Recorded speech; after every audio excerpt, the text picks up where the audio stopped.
Nunca imaginé que un simple servicio dominical podría cambiar mi vida para siempre. Mi nombre es Ana Paula Ferreira. Tengo 24 años. Y esta es la confesión más difícil y valiente que he hecho. El sonido de los himnos evangélicos todavía resuena en mis oídos cuando pienso en aquella mañana de domingo en Campos dos Goitacazes, en el interior de Río de Janeiro. Crecí en la iglesia, literalmente. Mi padre, el pastor Josué Ferreira, fundó la iglesia Asamblea Renegadora hace 25 años, cuando yo ni siquiera había nacido. Nuestra casa estaba al lado del templo, un imponente edificio blanco que dominaba el paisaje del barrio de Lapa. Mi infancia estuvo marcada por ensayos de coro, reuniones de oración, ayunos y vigilias que formaban parte de la rutina familiar. Mi madre, doña Cleide, era la primera dama de la iglesia, una mujer dedicada y amable, pero firme en los principios bíblicos que gobernaban a nuestra familia. Coordinaba el ministerio de mujeres, organizaba los eventos de la iglesia, siempre impecable con sus vestidos modestos y el cabello recogido en moños perfectos. Ella era el modelo de una mujer cristiana que debía seguir. Tengo 2 hermanos menores, Lucas y Samuel, ambos activos en el ministerio juvenil. Nuestra familia era conocida en toda la ciudad. El pastor Josué no solo fue el líder espiritual de más de 2000 fieles, fue una figura respetada en la comunidad, un consejero, un mediador de conflictos, un hombre de Dios. Desde muy joven, aprendí que había reglas claras sobre cómo debía comportarme. Ropa modesta que cubría rodillas y hombros. El cabello siempre es largo, preferiblemente atado.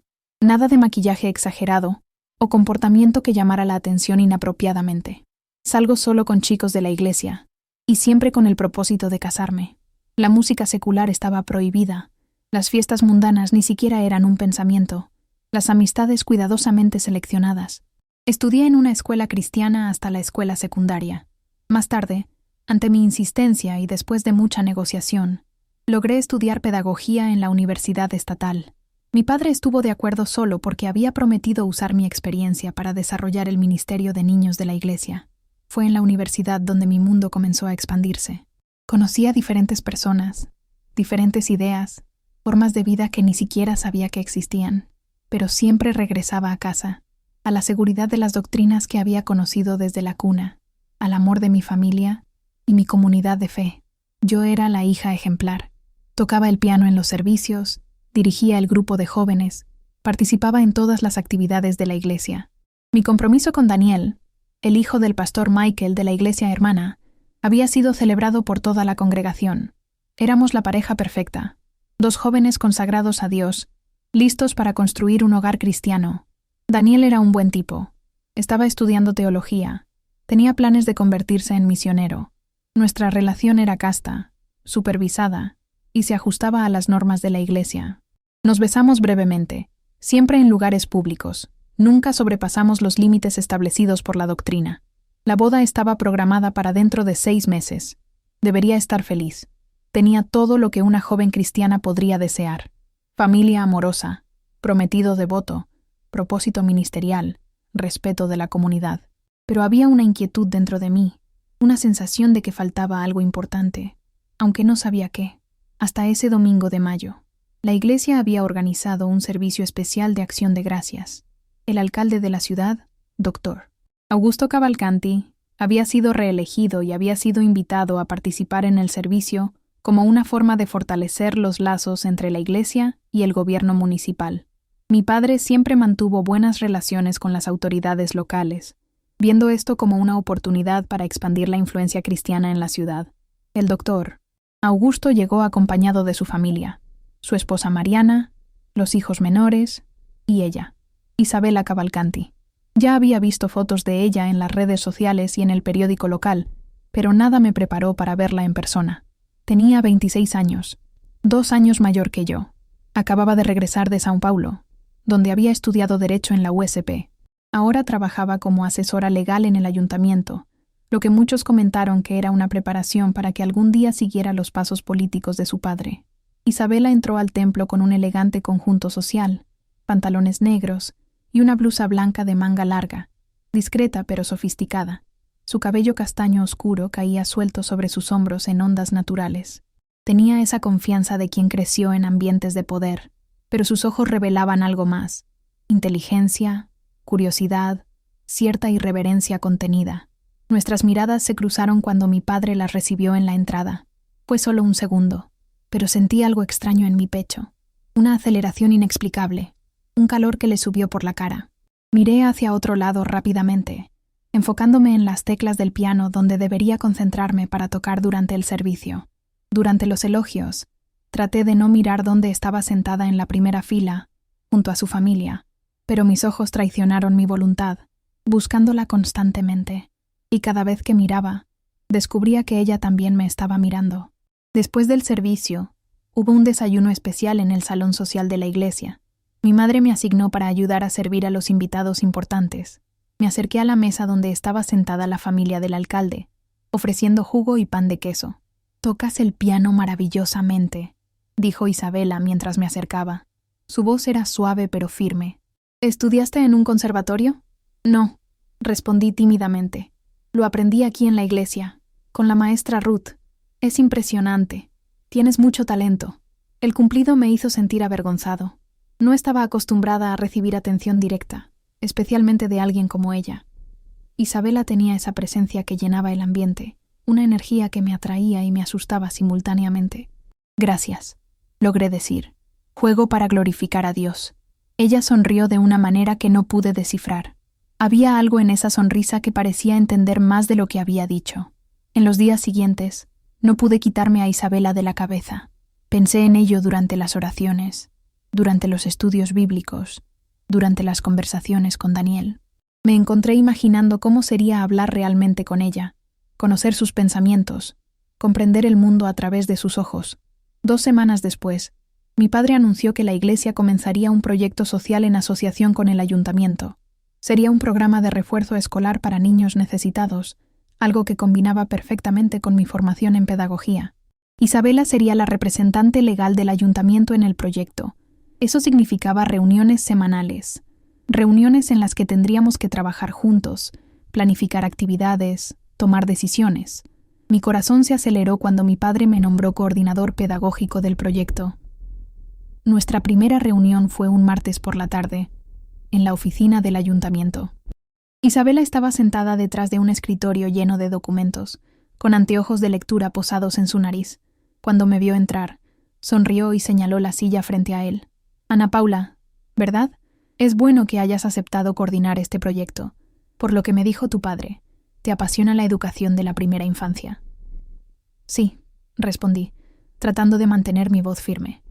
«Creo que la educación puede transformar vidas, especialmente cuando se combina con valores cristianos». Se quitó las gafas, estudiándome cuidadosamente.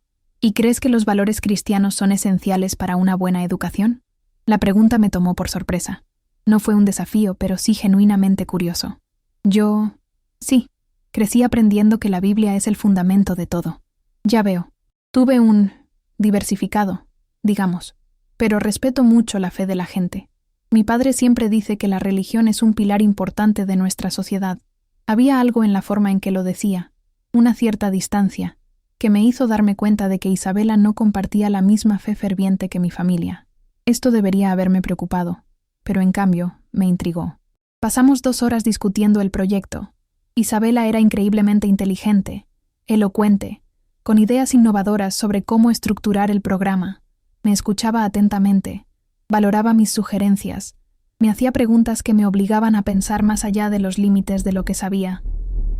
Cuando terminó la reunión, ya estaba oscuro afuera. Isabela se ofreció a llevarme a casa.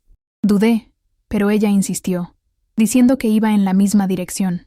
Dentro de su automóvil, un sedán importado que olía a perfume caro y aire acondicionado, nos quedamos atrapados en el tráfico durante unos minutos. Era la primera vez que estábamos realmente solos. ¿Puedo hacerte una pregunta personal? Isabela rompió el silencio. Mi corazón se aceleró. Puedes. ¿Estás feliz? En la iglesia, con su vida, ¿te sientes realizado? La pregunta era invasiva, incluso inapropiada, pero la forma en que preguntó, con genuina curiosidad y sin juzgar, me desarmó por completo. Yo nunca pensé mucho en eso. Es la vida que siempre he conocido. Es lo que Dios ha planeado para mí. Pero si Dios no lo hubiera planeado, si pudieras elegir cualquier vida, ¿qué elegirías? Nadie me había hecho esta pregunta. En mi realidad, la elección personal era secundaria al plan divino, a las enseñanzas bíblicas, a las expectativas de la familia y la iglesia. No lo sé, admití en voz baja. Nunca pensé que podría elegir. Isabela me miró con una expresión que mezclaba compasión y algo más. Todos podemos elegir, Ana Paula. A veces solo necesitamos coraje. Esas palabras resonaron en mi mente durante días. ¿Coraje para qué? ¿Para hacer qué? Tuve una vida buena, segura y bendecida. ¿Por qué cuestionarías eso? Pero cuanto más trabajábamos juntos en el proyecto, más difícil se volvía a ignorar lo que estaba creciendo dentro de mí. Isabela me fascinó de una manera que nunca había experimentado. No era solo admiración por su inteligencia o posición social. Era algo más profundo, más inquietante. Esperaba ansiosamente nuestras reuniones. Me preparé con mucho cuidado, eligiendo los vestidos modestos más hermosos que tenía, atándome el cabello de diferentes maneras. Me encontré pensando en ella durante el día, imaginando nuestras conversaciones, recordando sus sonrisas. Una tarde, 3 meses después de que comenzamos a trabajar juntos, Isabela me invitó a tomar un café después de una reunión particularmente productiva. Fuimos a una encantadora cafetería en el centro, un lugar en el que nunca había estado antes. Mientras esperábamos nuestros capuchinos, me contó sobre su vida en Sao Paulo, las fiestas universitarias, los acalorados debates políticos, las noches estudiando en la biblioteca, las relaciones que tuvo. Hablaba con una libertad que era completamente extraña para mí. ¿Y tú?, preguntó. Háblame de ti de verdad. Ni la hija del pastor, ni el pianista de la iglesia. ¿Quién es Ana Paula? La pregunta me desarmó por completo. Las lágrimas brotaron sin previo aviso, desbordándose antes de que pudiera controlarlas. Oye. Isabela se inclinó sobre la mesa, su mano tocando ligeramente la mía. Lo siento, no quise molestarte. No es tu culpa, logré decir entre sollozos contenidos. Es solo que no sé cómo responder. No sé quién soy aparte de estas cosas. Isabela me estrechó la mano. Ese simple toque envió una corriente eléctrica a través de mi brazo. Miré nuestras manos entrelazadas sobre la mesa y algo dentro de mí se rompió. Isabela, yo empecé, pero no pude continuar. ¿Cómo explicar algo que yo mismo no entendí? ¿Cómo nombro los sentimientos que mi fe me había enseñado a rechazar incluso antes de reconocerlos? Ella no presionó. Simplemente se quedó allí, sosteniendo mi mano, ofreciéndome una servilleta para secar las lágrimas. Cuando finalmente me recuperé, ella dijo algo que lo cambiaría todo. Ana Paula, sabes que puedes hablar conmigo de cualquier cosa, ¿verdad? Sin juicios, sin miedo. Yo entiendo lo que es tener que ocultar quién eres realmente. Había algo en la forma en que lo dijo, un énfasis sutil, una invitación velada. ¿Estaba diciendo lo que pensé que estaba diciendo? Esa noche, en casa, fui directamente a mi habitación. Me arrodillé junto a la cama, como lo hacía todas las noches para orar, pero las palabras no salieron. En cambio, sentí una profunda inquietud, un cuestionamiento que ya no podía sofocar. Por primera vez en mi vida, me permití pensar conscientemente en lo que sentía por Isabela, y reconocí, con una mezcla de terror y alivio, que no era solo admiración o amistad, era atracción, era el deseo, era algo que mi iglesia llamaba un pecado abominable. En los siguientes servicios, traté de centrarme en la predicación de mi padre sobre la santidad, la pureza, la resistencia a las tentaciones del mundo. Canté los himnos con renovado fervor, oré con intensidad desesperada pidiéndole a Dios que eliminara esos sentimientos impuros de mi corazón. Pero cuanto más oraba, más claramente se daba cuenta de que no iba a desaparecer. No fue una tentación pasajera o una influencia demoníaca. Era parte de lo que yo era, algo que siempre había estado allí, reprimido bajo capas de doctrina y miedo. Una semana después, Isabela me pidió que la ayudara con una investigación sobre metodologías de enseñanza de la primera infancia. Dijo que tenía varios libros en casa que podrían ser útiles. Ofreció su casa como lugar de estudio, ya que su familia estaba de viaje. Debería haberme negado. Sabía que ir a su casa, sola, a altas horas de la noche, era cruzar una línea peligrosa, pero acepté. Era imponente la Casa Cavalcanti, una mansión en el barrio más noble de la ciudad. Isabela me recibió vestida con ropa casual, jeans y una camiseta sencilla, y estaba descalza. Había algo íntimo en esa informalidad. Verla así, sin las máscaras sociales que usábamos en público. Preparó té, puso música suave, algo instrumental que no reconocí, y nos sentamos en su oficina rodeada de libros. Durante un tiempo, realmente estudiamos. Pero la concentración era difícil con ella tan cerca. Su perfume me distraía. La conciencia de estar completamente sola dejaba el aire cargado con una tensión que no podía nombrar. «Ana Paula», dijo de repente, cerrando el libro que fingía leer. «Necesito decirte algo». Mi corazón se aceleró. «¿Qué? Estos meses trabajando contigo, conociéndote, me fascinas de una manera que no puedo explicar». Las palabras estaban suspendidas en el aire entre nosotros. Debería decir algo, negarlo, redirigir la conversación, pero estaba paralizado, incapaz de fingir que no entendía exactamente lo que estaba diciendo. «Sé que esto es complicado», continuó. «Sé que tu fe, tu familia, todo esto hace que lo que estoy sintiendo sea imposible, pero no puedo fingir que ya no lo siento». «¿Sientes qué?», pregunté, aunque sabía la respuesta. «Que me estoy enamorando de ti». El silencio que siguió fue ensordecedor. Todo mi mundo, todas las certezas que construí durante 24 años, se derrumbaron en ese momento, porque en el fondo sabía que sentía lo mismo. «Isabela, no puedo. Eso es incorrecto», agregó. «¿Pecado? ¿Abominación? Eso es lo que te han enseñado, lo sé. Eso es lo que dice la Biblia. ¿O es lo que interpretaron lo que dice la Biblia?». La pregunta me sorprendió. Cuestionar la interpretación bíblica era cuestionar todo lo que sustentaba mi existencia. «No puedo tener esa conversación», dije, levantándome abruptamente. «Tengo un prometido, tengo una familia, tengo una iglesia. No puedo». «¿No puedes qué? ¿Ser feliz? ¿Ser quien realmente eres? No lo entiendes. Si mi familia se enterara, mi padre, la iglesia, lo perdería todo, o lo ganaría todo», dijo en voz baja, levantándose también y acercándose. «Tendría la oportunidad de vivir auténticamente». Estaba tan cerca ahora que podía sentir su calor. Mi cuerpo traicionó toda doctrina, inclinándose hacia ella en contra de mi voluntad. «¿Puedo besarte?», susurró. Debería haber dicho que no. Debería haber huido. Debería haber pensado en Daniel, en mis padres, en Dios. Pero en cambio, asentí levemente. El beso fue suave, tierno, completamente diferente de los besos castos que intercambió con Daniel. Era como si todo mi cuerpo se despertara, como si cada célula reconociera algo que mi mente se negaba a aceptar. Por primera vez en mi vida, me sentí completo. Cuando nos separamos, las lágrimas corrían por mi rostro, no de tristeza, sino de una combinación abrumadora de alegría, terror, culpa y liberación. «No podemos hacer eso», dijo, sabiendo que era demasiado tarde. No podíamos deshacer lo que acababa de suceder. «¿Por qué no?». «Porque me voy a casar en 4 meses. Porque mi padre es pastor de una de las iglesias más grandes de la ciudad. Porque tu padre es alcalde, y esto podría causar un escándalo político.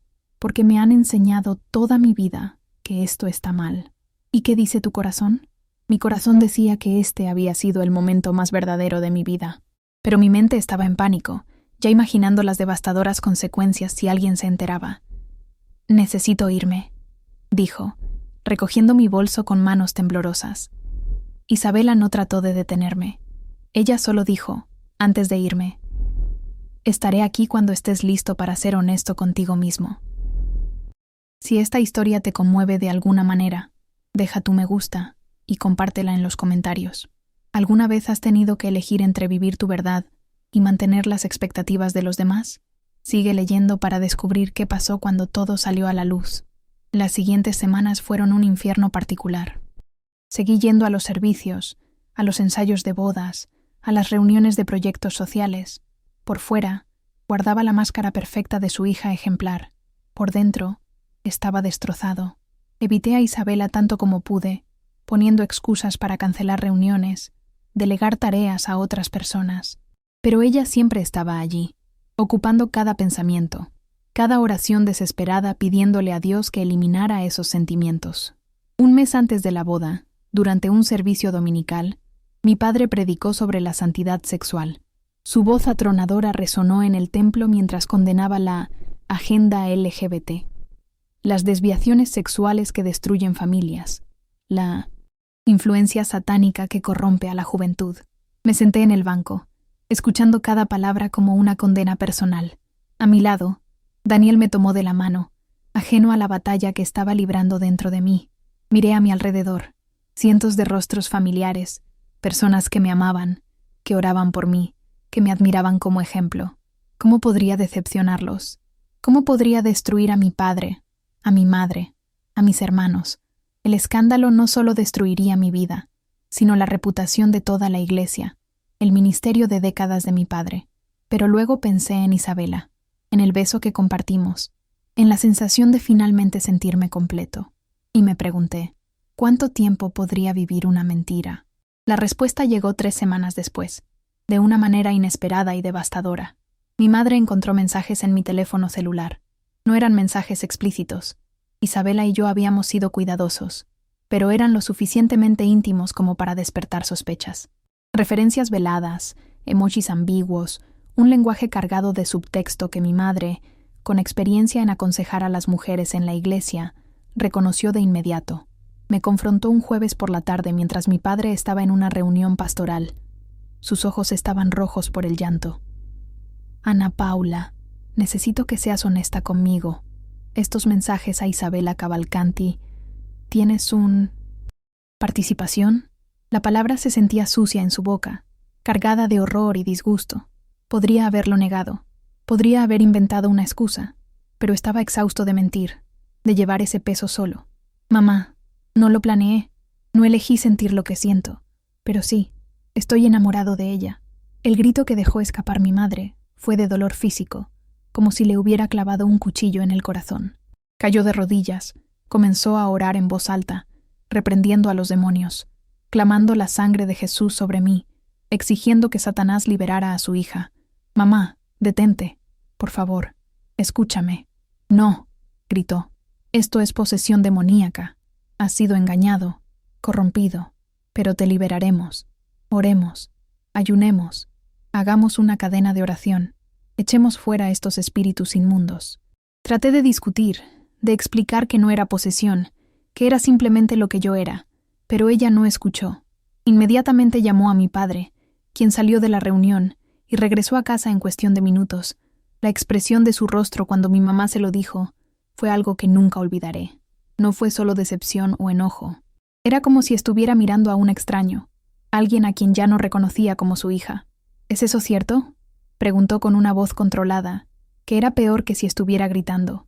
Padre, responde a la pregunta. ¿Te atraen las mujeres? ¿Para esta Isabela específicamente?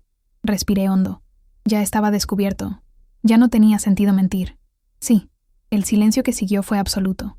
Entonces mi padre habló, con una frialdad que cortó más que cualquier grito.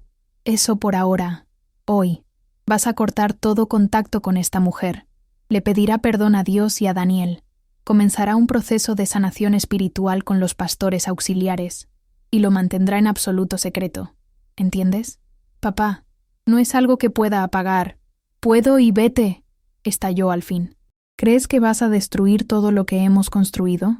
¿Avergonzará a nuestra familia, a nuestra iglesia, al nombre de Dios? No permitiré que nos traigas este escándalo. ¿Qué pasa si no puedo cambiar? ¿Y si eso es lo que realmente soy? Mi padre se acercó y, por primera vez en mi vida, le tuve miedo. Así que tú eliges, tu familia y tu fe o este pecado. Pero no puedes tener ambos. Pasé la semana siguiente bajo arresto domiciliario. Confiscaron mi teléfono celular, mi computadora. Solo podía salir acompañado. Fui sometido a sesiones de consejería diarias con pastores que trataron de sanarme a través de oraciones de liberación, ayunos forzados, lecturas bíblicas sobre abominación y pecado sexual. Fue una tortura psicológica. Me dijeron que estaba poseído, que los demonios de la perversión sexual habían entrado en mí, que si no me arrepentía ardiría en el infierno. Lloraron por mí, gritaron reproches espirituales, me obligaron a renunciar verbalmente a la homosexualidad cientos de veces. Daniel fue informado. Estaba conmocionado, horrorizado. Dijo que oraría por mí, que si realmente me arrepentía, tal vez pudiéramos continuar con el matrimonio. Pero la mirada de disgusto en sus ojos ya había destruido cualquier posibilidad real. Isabela trató de contactarme por todos los medios posibles. Llamó a mi casa, fue a la iglesia, envió mensajes a través del proyecto social. Mis padres bloquearon todos los intentos.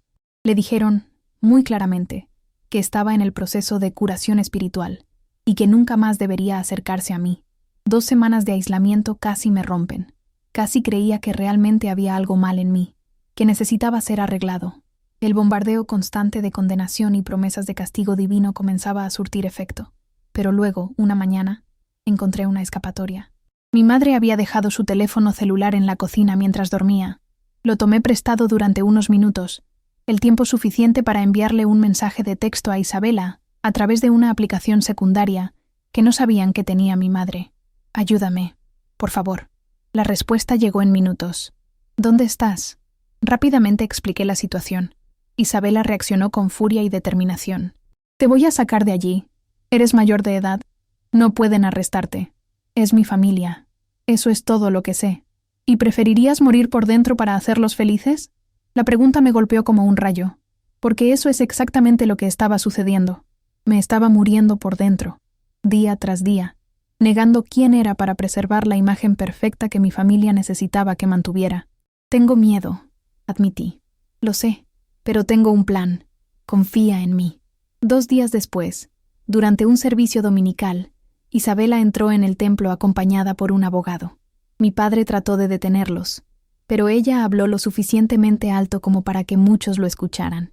«Ana Paula es mayor de edad. No tienes derecho legal a mantenerla en cautiverio privado. Puede irse cuando quiera». El templo se convirtió en un caos. Murmullos, gritos, confusión. Mi padre trató de tomar el control, ordenando a Isabela que se fuera, pero ella no retrocedió. «Ana Paula», me llamó. Sus ojos se encontraron con los míos a través de la multitud. «No tienes que quedarte. Puedes elegir». Mi padre subió al púlpito, tratando de recuperar la autoridad sobre la situación. «Esta mujer está tratando de corromper a mi hija. Está trayendo espíritus de perversión a la casa de Dios. Oremos contra estas fuerzas demoníacas». Pero Isabela no se dejó intimidar. «No estoy corrompiendo a nadie, Pastor Josué. Le ofrezco la libertad que todo ser humano merece. La libertad de ser quien eres sin miedo». Todos los ojos estaban puestos en mí ahora. Cientos de personas que me conocían desde que era niño, esperando que reafirmara mi fe, mi lugar en la comunidad. Daniel estaba allí, mis hermanos, los líderes de la iglesia, toda la congregación. Era el momento de la elección, y sabía que decidiera lo que decidiera, nada sería igual que antes.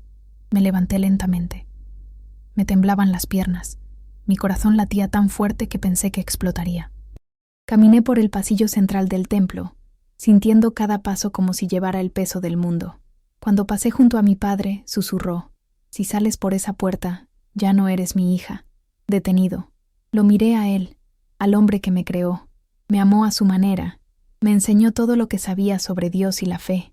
Vi las lágrimas en sus ojos, pero también la dureza inquebrantable de sus convicciones. «Padre», dijo con voz temblorosa pero firme, «siempre seré tu hija.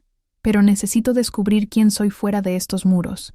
Y si Dios me hizo así, entonces me ama así». «Dios no hace monstruos», gritó. «Entonces tal vez el Dios que predicas no es el Dios que quiero conocer». Las palabras salieron antes de que pudiera pensar.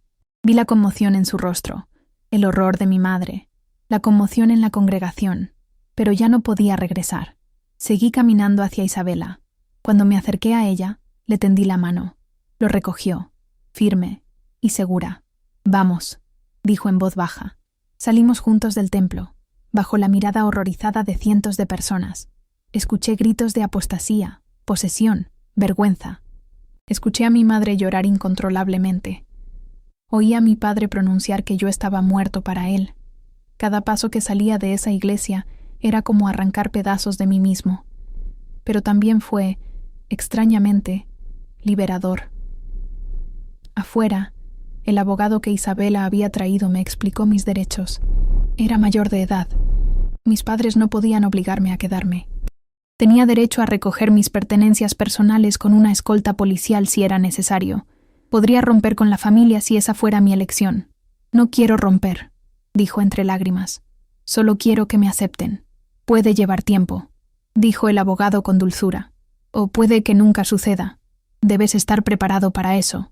Isabela me llevó a su casa. Sus padres estaban de viaje. lo que le dio algo de tiempo antes de tener que enfrentar otra batalla.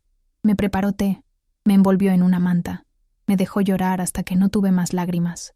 Fuiste muy valiente, dijo, sosteniendo mis manos. No me siento valiente, me siento aterrorizado. Perdí a mi familia, a mi iglesia, todo lo que conocía, pero ella misma ganó, y eso es todo. Los días siguientes fueron un borrón de emociones intensas. El escándalo explotó en toda la ciudad. La hija del pastor rechaza la fe y se va con la hija del alcalde. Los chismes corrían desenfrenados, cada versión más escandalosa que la anterior. El doctor Augusto regresó de su viaje enfurecido. No por mi sexualidad, él era demasiado político para preocuparse por eso, sino por el escándalo que podría afectar su imagen pública. Le ordenó a Isabela que terminara cualquier relación conmigo de inmediato. No, respondió simplemente. Isabela, soy tu padre. Me obedecerás. Tengo 26 años, papá. Construí mi propia carrera. No necesito que sobrevivas. Y no abandonaré a Ana Paula. Fue la primera vez que vi a Isabela desafiar a su padre tan directamente. También vi el conflicto en él, el amor por su hija frente a los fríos cálculos políticos que gobernaron su vida. Si insisten en esto, perjudicará mi reelección, dijo finalmente. Entonces tal vez no merezca ser reelegido, respondió. Mi familia intentó contactarme varias veces en las primeras semanas. No para reconciliarme, sino para convencerme de volver a Dios. Enviaron pastores, tías, primos, todos con el mismo mensaje. Arrepiéntete, vuelve, sé sanado. Mi madre envió cartas llenas de versículos bíblicos sobre el pecado y la condenación. Mi padre dio sermones velados sobre niños rebeldes que traen vergüenza. Daniel canceló la boda públicamente, dejando en claro que había sido traicionado y engañado.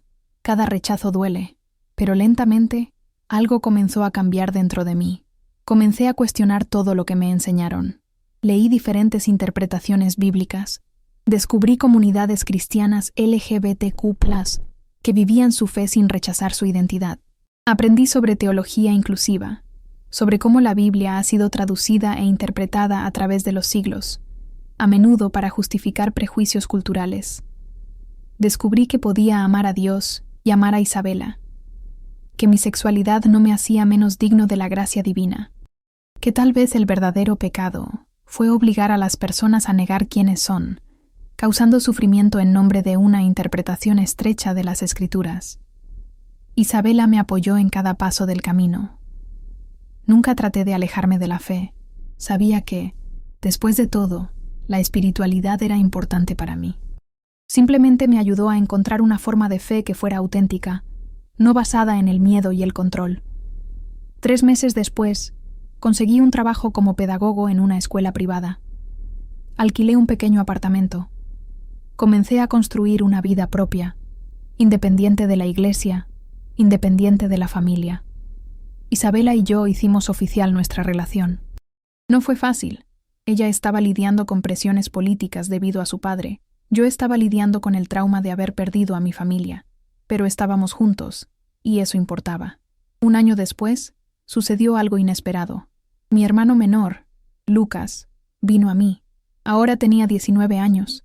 Estaba en la universidad, comenzando a cuestionar las mismas cosas que yo había cuestionado. Te extrañé, dijo simplemente cuando nos encontramos en un café discreto. La casa no es la misma sin ti. Lloramos juntos. Me dijo que tenía sus propias dudas sobre la iglesia, sobre las doctrinas rígidas, sobre la forma en que manejaban la situación. No necesariamente estaba de acuerdo con mis elecciones, pero entendí que merecía amor y respeto. Mamá llora mucho, dijo. Ella te extraña, pero está atrapada entre el amor por ti y lo que cree que es correcto. ¿Y papá? Lucas vaciló. Papá nunca habla de ti. Es como si realmente hubieras muerto para él, pero lo vi llorar solo en la oficina varias veces. La información me rompió el corazón. Una parte de mí todavía esperaba que mi padre cambiara de corazón, que el amor venciera a la doctrina. Pero sabía que para hombres como él, admitir el error era imposible. Sería cuestionar toda la estructura de fe que había construido. Puedes decirles que los amo, le dije a Lucas. Siempre me encantará.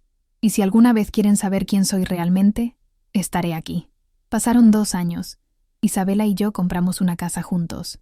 Dejó su puesto en el ayuntamiento de su padre y abrió su propio bufete de abogados, centrándose en casos de derechos humanos y discriminación. Coordiné el departamento pedagógico de la escuela donde trabajaba. Construimos un círculo de amigos que nos aceptaron por completo. Encontré una iglesia inclusiva donde podía expresar mi fe sin miedo. Aprendí que la espiritualidad y la autenticidad podían coexistir. No fue un camino fácil. Todavía había días en que el rechazo de mi familia dolía intensamente. Las fechas especiales, Navidad, cumpleaños, eran especialmente difíciles. Pero también había alegría, libertad, la paz de vivir sin mentiras. Mi mamá finalmente comenzó a enviarme mensajes cortos. Nada profundo. Solo buenos días o estoy rezando por ti. Eran pequeñas señales de que tal vez, algún día, podría haber reconciliación. No aceptación completa, pero al menos contacto. Mi padre nunca se puso en contacto. Escuché de Lucas que se había vuelto aún más rígido en su predicación, usando mi historia como un ejemplo de advertencia sobre los peligros del mundo. Fue doloroso ser reducido a un sermón, pero entendí que era la única forma en que podía procesar la situación, sin cuestionar sus propias creencias. Samuel, mi hermano mediano, siguió los pasos de su padre y entró en el seminario. Cortó completamente el contacto conmigo, pero Lucas mantuvo nuestra relación, visitándonos cuando pudo, construyendo un frágil puente entre dos mundos. Hoy, 5 años después de ese fatídico domingo, estoy sentado en el porche de nuestra casa. Isabela está a mi lado, revisando documentos de un caso importante. El sol se está poniendo, pintando el cielo de naranja y rosa. Miro hacia atrás y veo el viaje que he recorrido. Desde la hija obediente del pastor hasta la mujer que tuvo el coraje de elegir la autenticidad sobre la aprobación. Fue un camino de pérdida y ganancia, dolor y libertad, muerte y renacimiento. Perdí a mi familia de origen, pero encontré una familia elegida. Perdí mi comunidad de fe, pero encontré una espiritualidad más profunda y auténtica. Perdí la seguridad de la certeza dogmática, pero gané la libertad de cuestionar y crecer. No idealizo el proceso. Fue doloroso. Todavía lo es. Hay cicatrices que nunca sanarán por completo. Hay momentos en los que me pregunto si tomé la decisión correcta, especialmente cuando pienso en las caras de mis padres, en el vacío de no tenerlos en mi vida.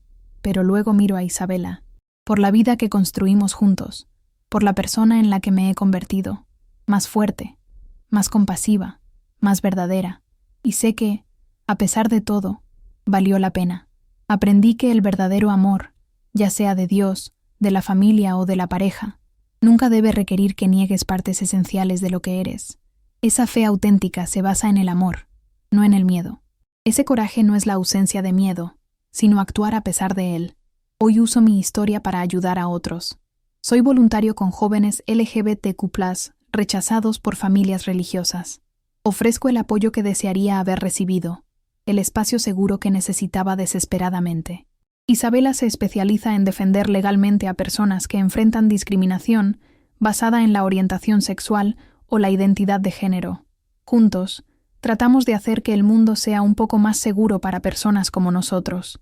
Mi historia no tiene un final de película perfecto. Mi padre todavía no me ha aceptado. Mi madre todavía reza por mi liberación. La iglesia todavía me ve como un apóstata. Parte de la ciudad todavía cotillea sobre ese escándalo. Pero estoy en paz, no la paz artificial de negar los problemas, sino la profunda paz de vivir en alineación con mi verdad, la paz de despertarme cada día al lado de alguien que me quiere por completo, la tranquilidad de no tener que esconderse, fingir o mentir. Si estás leyendo esta confesión y te identificas con alguna parte de ella, quiero que sepas, no estás solo. Hay miles de personas que han pasado por viajes similares, que han tenido que elegir entre la autenticidad y la aprobación familiar. La elección es tuya. Nadie puede hacerlo por ti. Y no existe una elección universal correcta. Cada situación es única. Cada persona tiene sus propias circunstancias, sus propios límites. Pero si eliges la autenticidad, debes saber que habrá dolor, pero también libertad. Habrá pérdidas, pero también ganancias. Habrá muerte del viejo tú, pero también nacimiento del verdadero tú. Y al final, la única aprobación que realmente importa es la tuya. La única opinión que define quién eres es la tuya. La única vida que necesitas para vivir plenamente es la tuya. Soy Ana Paula Ferreira. Tengo 29 años. Soy pedagoga, cristiana y lesbiana. Soy hija de un pastor que eligió el amor sobre el dogma. Soy una mujer que ha descubierto que Dios es más grande que las cajas en las que intentaron ponerlo. Y por primera vez en mi vida, puedo decir con absoluta certeza, estoy viviendo mi verdad, no la verdad que me enseñaron, sino la verdad que descubrí, y esa verdad finalmente me liberó. Esta fue mi confesión. Si te tocó de alguna manera, deja tu me gusta y compártelo en los comentarios. ¿Alguna vez has tenido que elegir entre ser quien realmente eres y mantener la paz familiar? ¿Cómo fue tu viaje? Tus historias importan y pueden ayudar a otras personas que están pasando por lo mismo. Hasta la próxima confesión.